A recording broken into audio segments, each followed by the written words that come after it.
Welcome to MMO Grinder Sidequest, where I take a look at early open or closed betas, subscription trials, and simpler titles, giving you a quick first impression. Today I'll be looking at Paragon, another MOBA-inspired arena shooter that's coming out sometime this year, released by Epic Games. Though some have been trying to lump this in with the likes of Battleborn and Overwatch, it plays absolutely nothing like either of them, and that might be at its major discredit for reasons I'll get into. If there's anything we would be most accurate in comparing this game to, it would be SMITE. The game looks pretty nice and runs quite well, going with a fantasy sci-fi aesthetic. Big ruinous temples with glowing lights on them, you know, that kind of thing.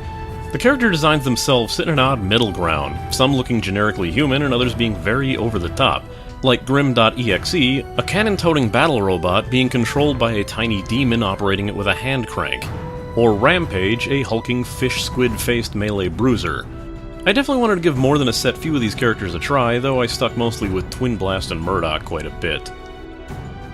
Sounds follow the MOBA standards of having distinct sounding attacks for each character, and an ever-present announcer and a gravelly voice that informs you of things like tower attacks, enemy kills, and amusingly shouts out things like Unreal or Epic for consecutive kills.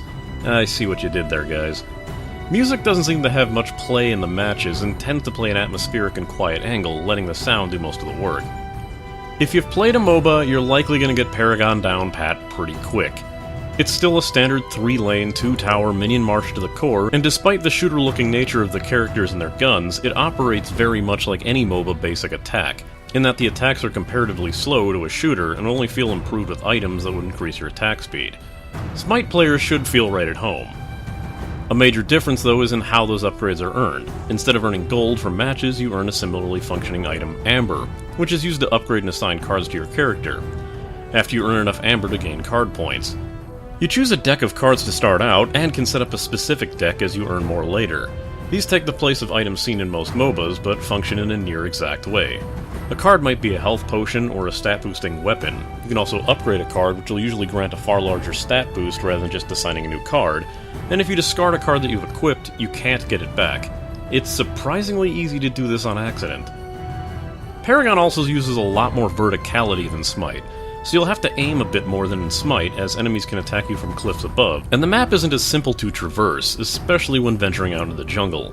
There'll be plenty of times I've been trying to flank the enemy to find myself on the bottom of a cliff and just have to take the long way around. Harvesters also seem an odd inclusion that I find that not too many users are taking full advantage of, as harvesters are essentially amber farms that can be visited to grant amber to your entire team once they're captured. There are plenty around the map, and it can greatly help speed along upgrades for your team. While standard MOBA gameplay is very standard, I was surprised to see just how many players during this test didn't seem to get that. I'd see players finish entire matches without buying a single card. Others would wander around the entire map at random, trying to fight other players as if they were playing Overwatch. Entire groups would head down one lane. I'd move in as backup or support to other players laning, and then they would just leave. I couldn't figure out for the life of me why no one on any team I ended up on seemed to know how to play a MOBA, and I was just going to dismiss it as a problem that would be solved after the beta, until I was informed this game was available cross-platform with PS4. The one system that hasn't had a Dota-style MOBA on it yet. And that's going to be a problem because this game does almost nothing to teach you how to play it. Again, it's a closed beta, but I've not seen a game that needed a tutorial this badly. Like an ultra-condescending League of Legends-style stay behind your minions kind of tutorial.